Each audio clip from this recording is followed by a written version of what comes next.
Injuries suck. They hold you back and they often make you feel like you lost any and all progress up to that point, which is incredibly frustrating.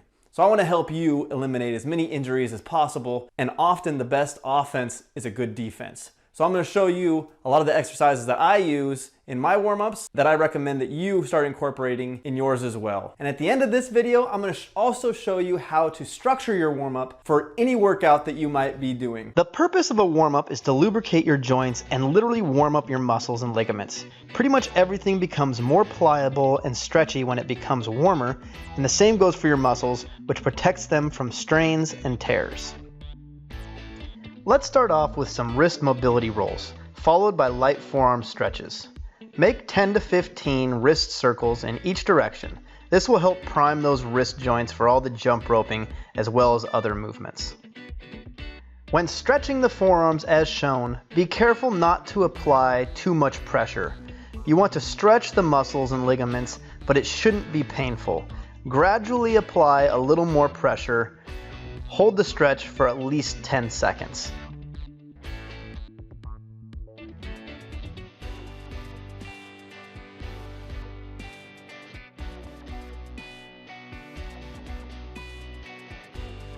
Next, we need to limber up those ankle joints to get them ready for action. Perform 10 to 15 ankle rolls in each direction.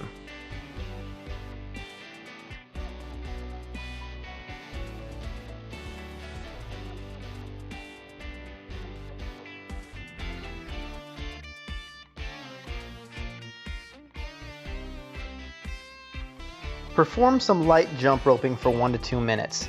This is to get the blood flowing and warm up your muscles. Keep your bounce low and at a medium to easy pace. Don't get too crazy here. This is just the warm-up.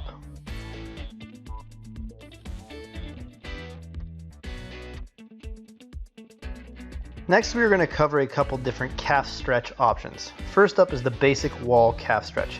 Focus on pushing through your heel for a deep calf stretch. Bending the straight leg and dropping down slightly will give the Achilles a nice stretch as well.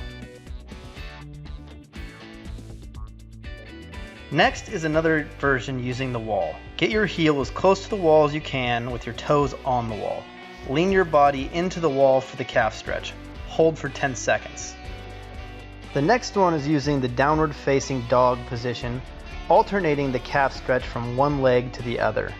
Focus on reaching your heel for the floor to feel a nice deep calf stretch.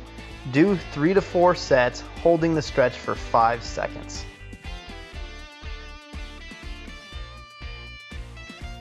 Here is a great stretch for your toes and plantar fascia. With your toes flat on the floor as shown, gently sit on your heels, feeling the stretch through your toes and feet. Hold this stretch for 10 to 15 seconds.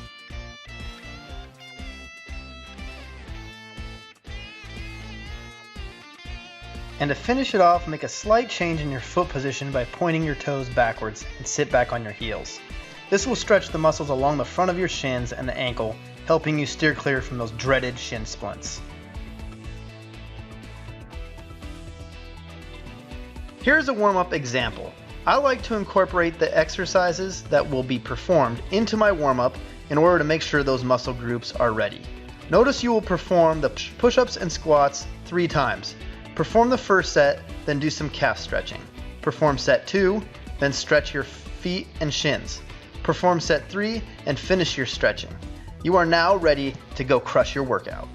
I hope you enjoyed this video. If you did, hit that like button so I know to make more videos like this one. Subscribe to the channel and hit that notification bell so you'll be notified of new videos coming at you every single week. Thank you for watching, and I'll see you in the next one.